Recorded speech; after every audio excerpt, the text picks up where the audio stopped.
So we are talking about where these things come together: processes, procedures, and standards. And in this, we talk about quality management. So I'll just briefly talk about a few different ones. Um, IT service management, frameworks and standards. Frameworks and standards. What's the difference between frameworks and standards? Yeah, we have to talk about that. Processes and procedures. So in the service desk, processes and procedures. Okay, so the idea being, as it says there, processes for incidents, procedures. So what are the differences between them? Well, it'd be kind of good to know what our definitions of processes and procedures, and we got a slide following on that. But when we talk about an incident, we know that we're talking about when there is some service that is interrupted. And so what do we do when that happens? That's where our processes and procedures come into play. So we need to define those terms. Process, collection of work where we have inputs and outputs. The inputs are going to as it says there, well, the inputs will be used in the process to produce the outputs. Kind of like a computer program, right? Whereas a procedure is step-by-step instructions. I guess you can think of the procedure as being a little bit more specific, right? It's very, very specific in what it is that you, and how it is that you're supposed to do something. Whereas a process is what it is you're going to do, step by step, as shown in that little image there. That's what we're talking about with our procedure. I hope this is familiar to you. The idea of a flow chart. I know it is because you guys did CP1000 where you had to draw flowcharts, right? And so you would be familiar with these, and probably you have in your mind some software that you could use that would relate to that directly. Well, that's good to sort of keep that in mind because you need to do that. Use that just now. There we got an activity.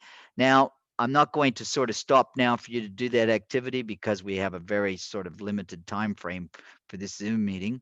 And so what I'm going to ask you to do is at the end of this meeting, could you do this, which is create a flow chart with symbols that outline a process of you coming to school. Now that might sound familiar. It's kind of like the first task we did in drawing in CP1000. But basically, the idea there is to refresh your memory on using those symbols to create a flow chart. And so what is a flow chart? When we think flow chart, we're going to be thinking of processes and procedures.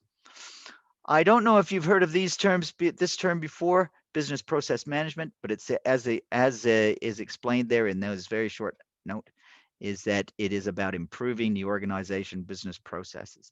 And I spoke to you a little bit before about total quality management, and there I talked about continual improvement. And so business process management is very closely related to that. They overlap, where it is where we're constantly trying to improve what it is that we're doing. And notice there it's talking about alignment with customer needs. Alignment with customer needs. That's important because that's part of our definition of quality, and you'll see that when we come to a slide here about quality. So what is it that will help us to, what is it that makes us want to change our business processes? These things. Now, basically, most businesses are in some kind of competitive environment. That is, that if somebody else does what they're doing better than they're doing, then they may lose customers to that other organization. So competitive environment, the difference between the winners and the losers is often very, very slim. Slim in terms of costs or slim in terms of favorable view by their customers.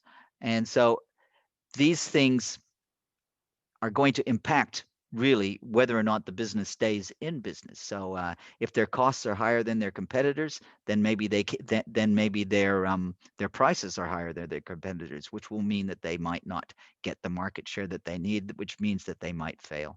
So just very, very small changes in efficiency, effectiveness, as it says, those kind of things can affect the bottom line of a business and whether or not it stays in business. So business process improvement is about getting that very, very small edge, fine edge.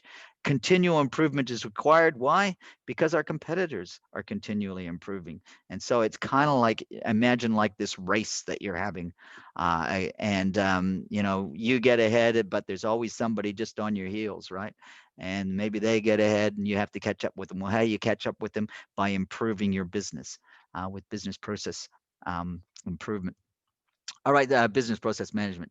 So we need to define our processes, as that says. I'm not going to go through that too much detail, as you said. Well, there's not much detail to go through in there, but this idea here of continuous improvement, I think we spoke about that in a previous lesson. But it is the idea. The Japanese have a word for it, which we have referred to, which is kaizen, continuous improvement. It is the basis of total quality management, ITIL, etc. And basically, it's we have to measure what we're doing, all right, and then we have to see. Uh, when we measure what we're doing, we can see if it's within control or not. And then we need to make changes to make what we're doing stable and in control and better, right? And so we have metrics. Metrics is measuring things, continuing improving. And that is a quality cycle, I guess you could say, which is represented in that diagram. I told you we would have a definition of quality, and I hope that you see the customer focus there in the quality definition. Quality is meeting our customers' requirements. So here we also have a definition of a requirement, something that has to happen, right? And so quality has been a topic for business for a long time. I mentioned to you in a previous lecture about total quality management, which came out of Japan in the 1950s. And I made a big thing about Toyota, I think. Six Sigma, something a bit more modern, that's come out of the United States.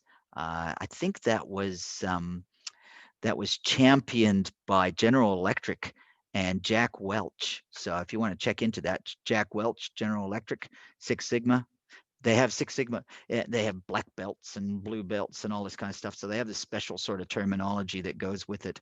But it is a quality sort of situation. Then the ISO standards around the turn of the century, around the year 2000, ISO 9000 was a really, really big thing. The idea of ISO 9000 is that you have to have some kind of documentation on what you're doing to meet your customer requirements. And so you would document everything that you were doing and what you were doing to improve, and you'd put all that in a big binder kind of thing, and then these guys would come around and audit you, and then they'd say, oh, you are doing it right, you're ISO 9000 compliant, and then ISO 9001 or whatever, and then you could put that after the name of your company logo in all your advertising and stuff like that. And so you've probably seen ISO 9000 around. Some companies are using that a lot. And so quality, we have talked about it as it relates to these things. I'm sure you've seen. I'm going to pull this down there so because this is some empty space. ITIL, yes, we've talked about that. It's sort of, I think, quite closely related to total quality management, which is why I mentioned total quality management in a previous lesson. The Microsoft version of that, and the MOF, we talked about that, which is just kind of a simpler take on it, right? It seems to have less steps and sort of more general, whereas the ITIL is pretty focused on the service desk, where the Microsoft one is related to IT generally. The 20,000, it's not 2,000, it's 20,000 standards is specific for IT service management. So ISO are standards. I think we got a slide coming right up, which looks at the difference between frameworks and standards. But that's kind of important because these things are frameworks. We have mentioned that before too, right? ITIL and MOF are frameworks, whereas ISO is a standard, a bunch of standards. So yes, here is our slide about frameworks and standards. So I hope, and I'm not going to go through and read all of this. I want to sort of keep this so you don't really go to sleep. Oh, maybe you already are. I hope not. But notice the framework seems to be optional. It's sort of something that you buy into. It's something that is giving some guidance, as it uses words like guidance, support, doesn't have mandatory controls. Mandatory meaning you must do. So there's nothing must do in a framework. Best practices, guidance, support. Those are the words we use. As opposed to standards, well, standards is going to be like a big checklist box of things that you have to do. Have to do. Why? Why do we have to do? Well, we have to do it because you get certified. you get a certification that you have done this. So just like you coming to the college and doing all your courses, and then at the end you get certified, you get a certificate, which is your diploma in whatever, or hopefully in the future, not too far future, degrees. So that certification is only given after you did a bunch of stuff that you must do. And so that's the difference between standards and frameworks. Right. So here are some processes that are very important to the service desk, SD being for service desk. And remember in that nice video, that lady at the very first lesson, the lady talked about ITSM.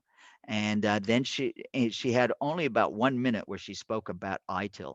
And when she was talking about ITIL, she said that there were 26 processes that were involved in ITIL, and like 100% of companies that take up ITIL take up incident management. But there's a lot of other management sort of things that are there in ITIL.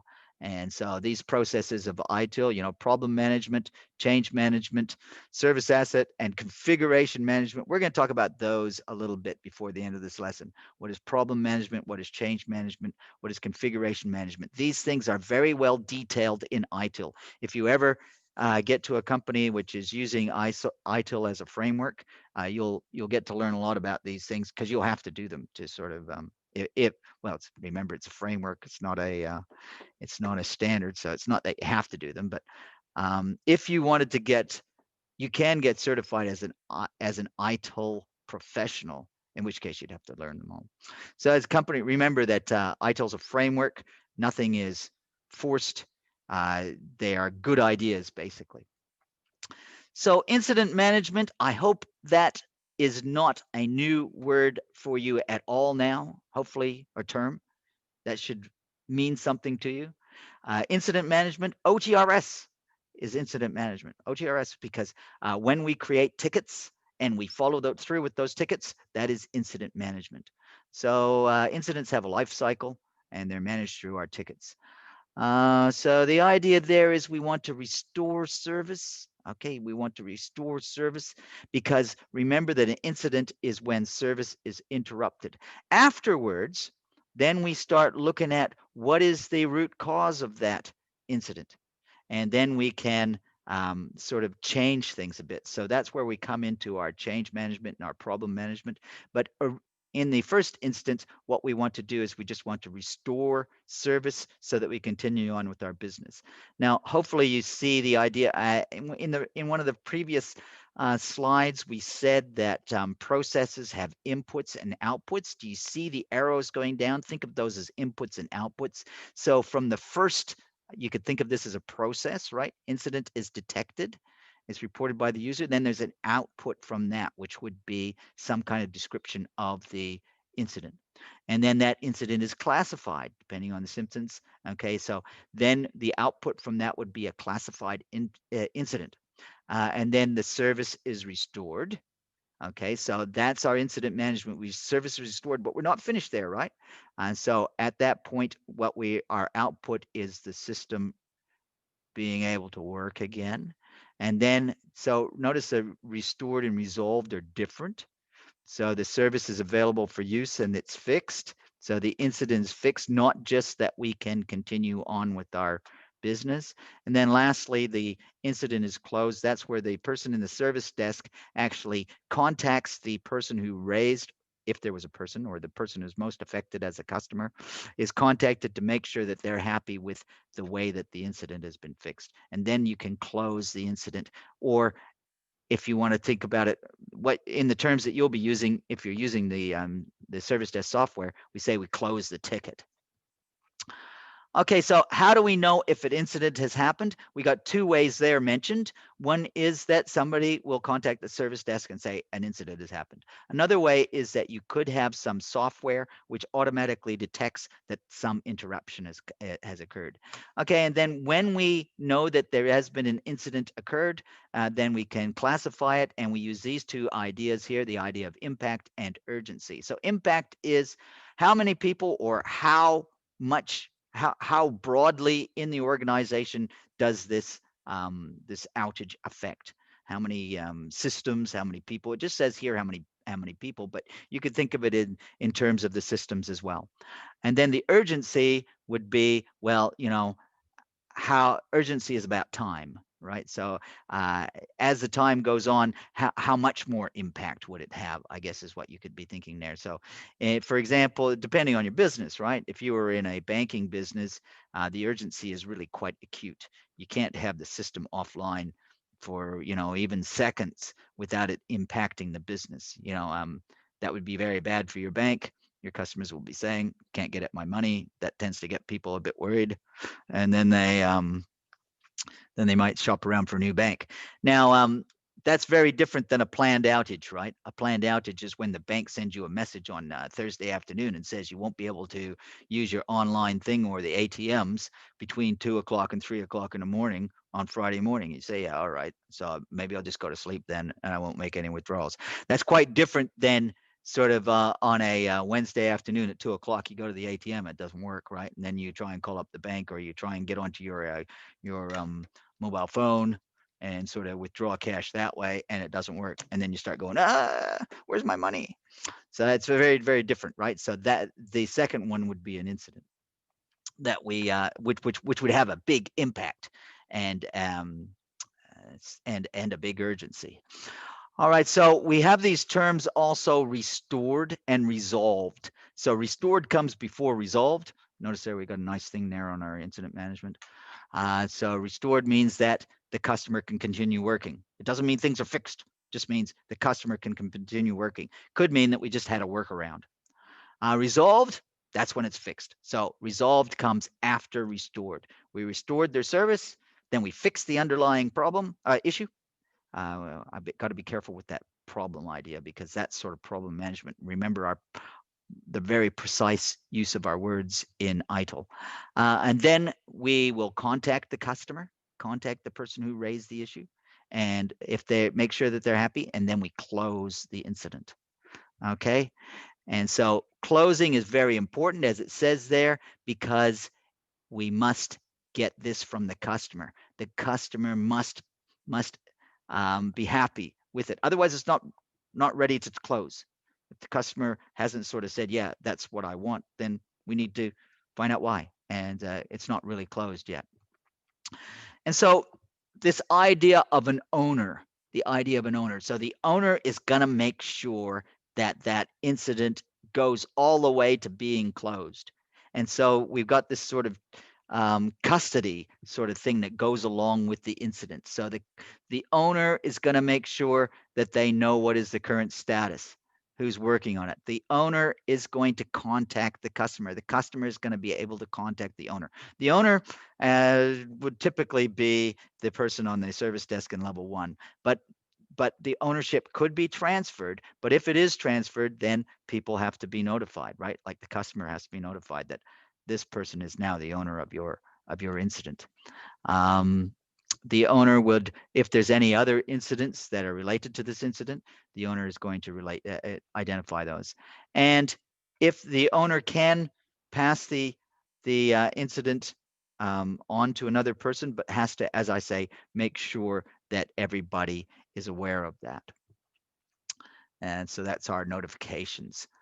Everybody's notifications is about making sure they're aware of that, and make sure that everything is documented. We have this concept called a knowledge-based system, where all of our solutions, all of our resolved incidents, we record them so that it's easier to resolve in the future. And at the end, the owner of an incident or of a ticket is going to check with the customer and make sure they're satisfied, and then they can close it. Right. So different but very closely related to incident management is problem management. The big thing that differentiates problem management from incident management is getting down to the root cause. Eliminate the root cause, finding what is the root cause of our incident, because could be that this incident keeps recurring, and unless we get to the root cause, identify it and eliminate it, it'll keep on happening. So that's what we're trying to do. That's the difference between a problem actually and an incident. So our problem is the root cause. We identify the root cause, then we fix it, if you like. And when we've done that, then we shouldn't have a reoccurring. And so problem management has got this sort of life cycle, I guess you could say. When we detect a problem, we categorize the problem, we prioritize the problem, and eventually we resolve. Sounds kind of like our incident management, but it's more systematic. That is, we recognize that a problem is an issue with the system. It's because just an isolated interruption in a service could have a lot of things that could be something outside the system. But when it's a problem, we recognize that it's something in the system that needs to be updated or changed. Which brings us to this idea: change management. Now, change management, problem identification and management will feed into change management, because often there will be something identified where the system has to be updated. And so that would require change management. Change management is going to have some documentation that goes with it. All right. So we have to document all the changes that we make. And yeah. So here's what will come. If there's a request for a change, we have to identify what impacts we'll have, and maybe things can be implemented or not, and then we report on it. Okay, so with change management, it's, as I said, it's not just problem management. Problem management goes into it, but change management is more than that. That could include us broadening the system, adding new modules, changing the system completely. All right, updates of the system. Those things would all be required to go through some kind of change management. And so there's going to require some authorization. Somebody has to sign off and say that this change can happen. Then we have to record all of those changes. If there's risk, we have to identify that risk. We analyze the risk, and the risk has to be communicated to the people who will be impacted by the risk. Okay, and so their business management people will have to be notified of that, and they'll have to okay that if they have that kind of sort of how you say they have that, if they're people that do the approvals. Okay, and then once we've made the changes, there's some things there about testing it and making record of that. So a change is requested, it's classified, it's approved, it's tested, it's implemented, it's completed. We see that change requests can come from the business, or they can come from the service provider, the IT service provider. When we classify it, we're looking at its risk and its impact, which we talked about in a previous slide, and we look at its priority. Priority can be set by the business. The business will have to approve it. The IT service provider may have authority to do that. Then we test it. Yeah, see if it worked. Okay, so configuration management. So we've talked about incident management, a little bit about problem management, a little bit about, so I got 10 minutes left. A little bit about change management. This concept here of configuration management, the idea there is that we know what our system is. Any big changes to our system are recorded, and that information is kept in a configuration management system. All right, so that includes things like financial thing, people, processes, technology, knowledge, etc. And so configurations are going to have diagrams in them, so network diagrams will be there, organizational charts, processes, all of those things are going to be part of our configuration management. Configuration management is basically going to be, what is our system and what is its current status? As the status is changed, then we keep a record of that. So that's what we mean about the document and control. And we make sure that we have the authorizations for that. And so, yes, so when our configuration management process, as it says there, everything to do with our system, our servers, our software, our people, our equipment, all of those things, we record them and we keep that record somewhere. So you're going to have asset registers, you're going to have IP addresses and maps of networks, you're going to have organizational charts. All of this stuff is going to be part of your configuration management. And so these things will all be inputs to that, audits, um, processes to do with access and version control. You know what I mean by version control, right? So versions could be of your network or of your software.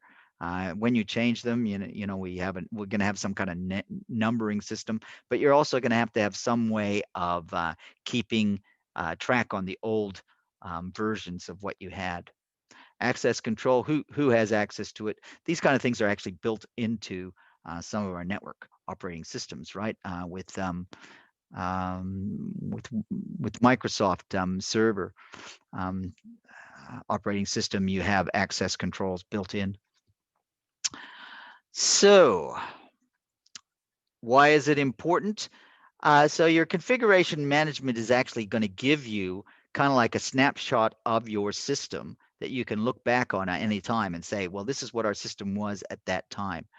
And so because of that, if you have incidents and problems, you have like a what do you say? We have a picture of our business at the moment that we can refer back to and say, this is how it should be or how it shouldn't be.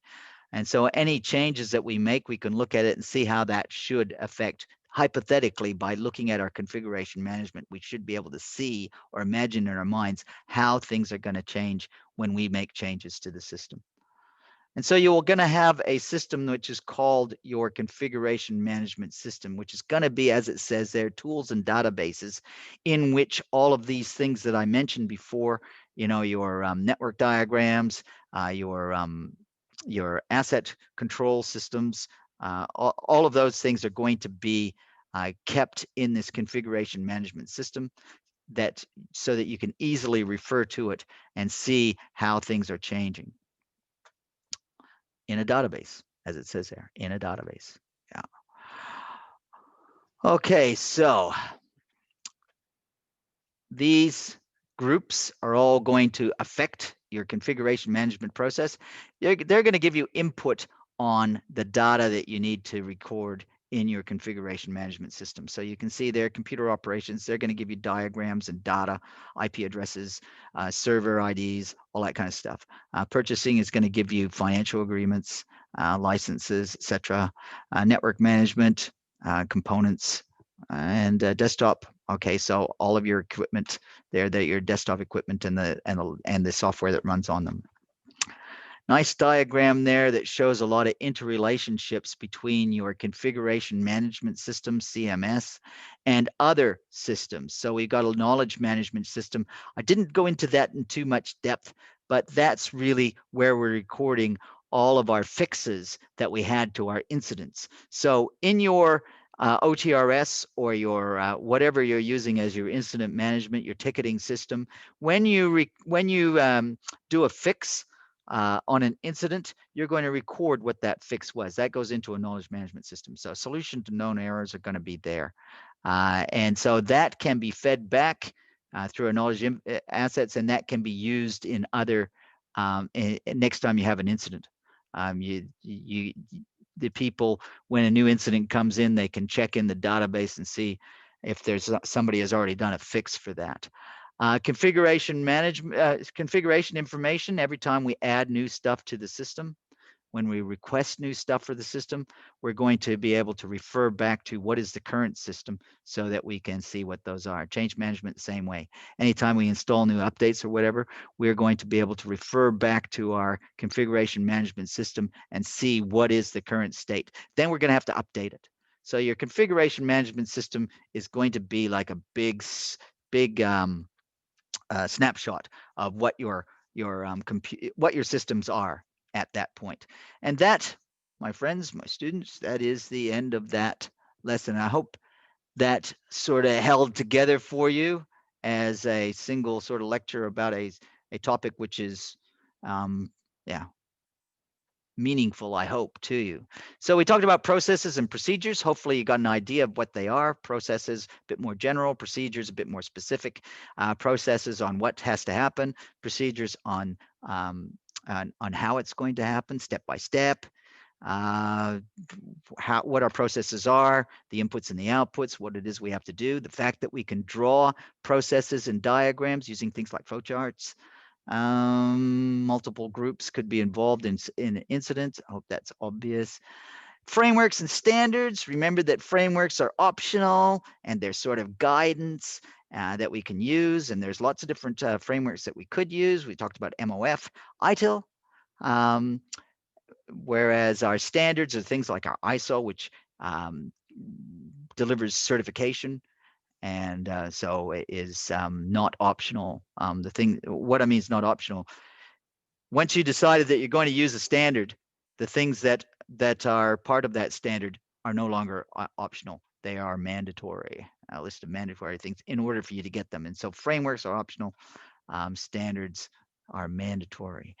And there's a little bit there about a successful service desk. Really good if you have incident management, really good if you have change management, really good if you have configuration management and problem management. And we talked about all of those in this lesson. So that's kind of it. I'm going to